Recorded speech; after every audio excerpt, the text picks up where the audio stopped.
BR9 TV Telugu news channel కు స్వాగతం. మండల కేంద్రమైన గోకవరం సామాజిక ఆరోగ్య కేంద్రం వద్ద ఓ అభాగ్యుడు ఆసుపత్రి ప్రధాన గేటు పక్కన ఉంటున్నాడు. కనీసం నిలువు నీడ లేకుండా తినడానికి ఆహారం లేకుండా అల్మటిస్తున్నాడు. 2 రోజులుగా కురుస్తున్న వర్షాలకు తడుస్తూ అక్కడే ఆవాసం ఏర్పరచుకున్నాడు. ఎవరైనా దయ కలిగి ఆహారం ఇస్తే వాటిని తీసుకుంటున్నాడు. అతను పూర్తిగా అంగవైకల్యం కారణంతో 2 కాళ్ళు పనిచేయవు. కాబట్టి ఇప్పటికైనా అధికారులు, ప్రజాప్రతినిధులు, మానవతావాదులు అతనిపై దృష్టి పెట్టి ఒక నిండు ప్రాణాన్ని నిలబెట్టగలిగితే హర్షించదగ్గ విషయం అన్నారు. ఏ బాబు, ఏనా కావాలా నీకు?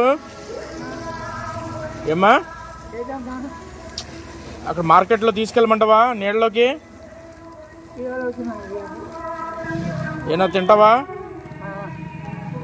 ఏనా తింటావా?